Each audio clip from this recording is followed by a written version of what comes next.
Por ello es que tiene una parte psicológica por el proceso cognitivo y anclaje que se hace en el individuo, y una parte fisiológica por las reacciones y sensaciones que puede tener. Por ello es que las emociones, cuando se trabajan dentro de los procesos educativos, tenemos que conocer cómo es el proceso de adaptación o aprendizaje que se ha tenido y las reacciones que un individuo pueda tener. Nosotros aprendemos a estar alegres, aprendemos a estar tristes, aprendemos a estar enojados conforme van pasando los años o las experiencias que tenemos dentro de nuestra vida. Y la función principal de las emociones son la capacidad de adaptarnos a los contextos en los cuales nos vamos a desarrollar. En el caso de tratar de explicar qué es una emoción, existen diferentes teorías, como por ejemplo la teoría de James y Lange, que hacen referencia a esa reacción fisiológica, a esa reacción biológica que tiene el individuo, y luego tenemos la teoría de Kahneman y Van, que hacen referencia a la parte de emociones, a la parte de gesticulaciones, de expresiones verbales y no verbales, y por último a la teoría de los factores, que hace referencia a esas partes de aprendizaje y adquisición de comportamientos por parte de las emociones. Sin importar la teoría o el enfoque con el cual estemos trabajando las emociones dentro de la educación, nosotros tenemos que priorizar tres cosas. La emoción se siente, la emoción se aprende y la emoción se manifiesta.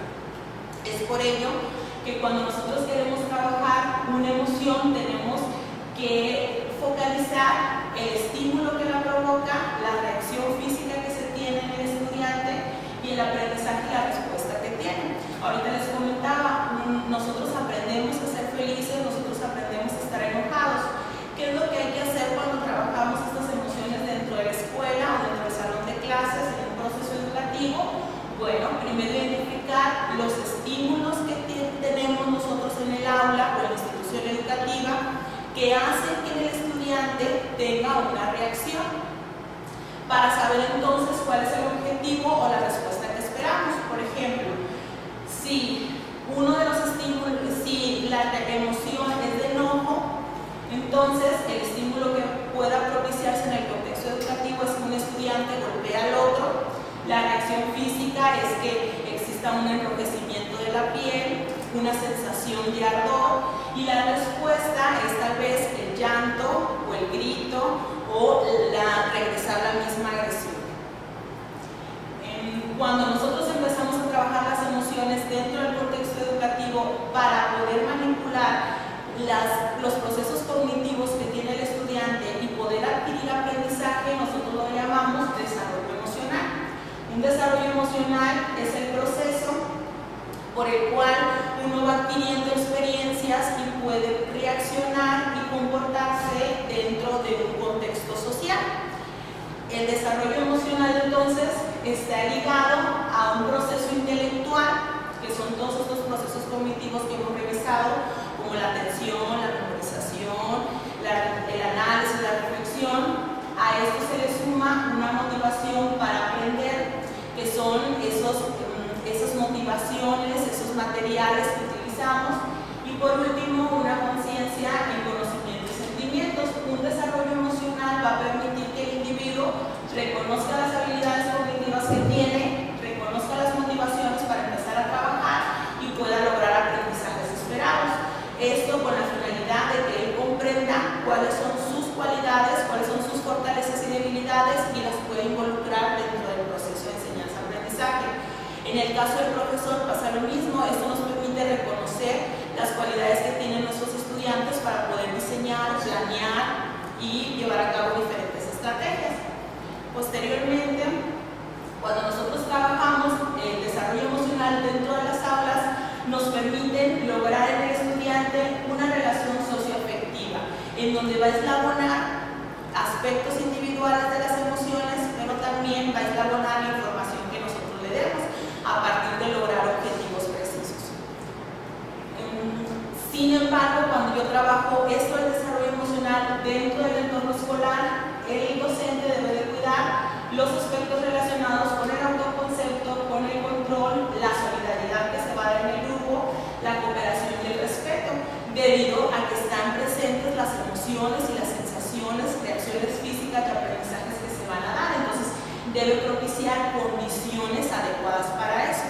Estas condiciones adecuadas se les llaman atmósferas de aprendizaje y estas deben ser óptimas y deben de cuidarse para que entonces pueda haber un desarrollo cognitivo, social y afectivo, un clima escolar favorecedor para propiciar las interacciones y un clima de clase adecuado a las condiciones y necesidades de los estudiantes. ¿De qué me sirve tener una atmósfera de aprendizaje adecuado? De que pueda propiciar un desarrollo afectivo y cognitivo al mismo tiempo, que el estudiante tenga la libertad de expresar sus ideas, sus dudas, sus inquietudes y que nosotros logremos objetivos precisos como por ejemplo expresión oral, expresión escrita, expresión corporal. En simples ejemplos esto lo podemos denotar como que el estudiante tenga la confianza o esté dentro de una zona de confort que le permita preguntar dudas, expresar ideas, traer nuevas inquietudes o buscar nuevas alternativas. Todo esto de las emociones y la afectividad dentro del proceso cognitivo está referenciado por la teoría de Morales, que dice que el aprendizaje es un proceso afectivo en donde se hacen lazos emocionales para poder quedarme y apropiarme de las condiciones de aprendizaje. Estas condiciones tienen que ser cuidadas por parte del docente, principalmente en tres elementos: en las características de mi estudiante, en las características de mi contenido y en las emociones aprendidas en mi escenario de aprendizaje. ¿Qué quiere decir? Que el docente al momento de preparar su clase, sus recursos, sus materiales didácticos, tiene que involucrar las emociones que ha logrado identificar esos estudiantes para poder impactar y que el contenido sea significativo para ellos.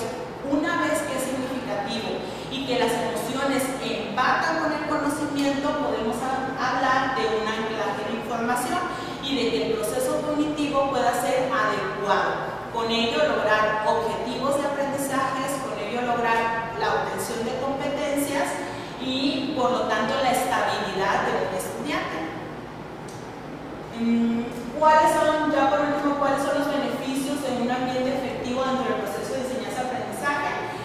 Que el estudiante pueda tener una visión integral de su proceso y que podamos reconocer y fortalecer nuestra práctica docente con la identificación de estilos de aprendizaje, con tipos de aprendizaje que permitan que mi práctica docente o tenga un mayor impacto. Este mayor impacto posteriormente se va a reflejar en la transmisión de conocimiento que yo pueda dar. En síntesis, pues, cuando yo hablo del anclaje entre el proceso de enseñanza y la afectividad en el aula, voy a tener en cuenta tres factores importantes. Uno, que el docente y el aprendiz son la pieza clave y que en ambos debemos de reconocer las emociones involucradas y las experiencias. Dos, el docente debe cuidar el ambiente para propiciar reacciones en el estudiante. ¿Qué quiere decir esto? Que va a identificar los estímulos que van a favorecer su proceso de enseñanza y que por lo tanto le van a permitir lograr objetivos. Y por último, que el docente es quien expresa, subraya y corrige las condiciones para que no exista la adquisición de emociones y de aprendizajes inadecuados. En esta ocasión no podemos trabajar con ensayo y error porque estamos viendo la parte emotiva del estudiante. Entonces, como estamos viendo la parte emotiva, tenemos que primero identificar condiciones para poder trabajar con ellas.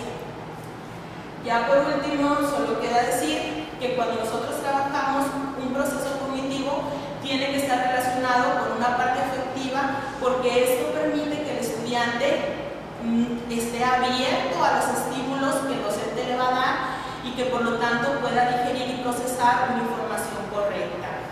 No se trata de hacer un proceso cognitivo mecánico en donde nada más respondan, en donde nada más cuestionen, en donde nada más reaccionen, sino se trata de hacer un proceso cognitivo favorecedor para las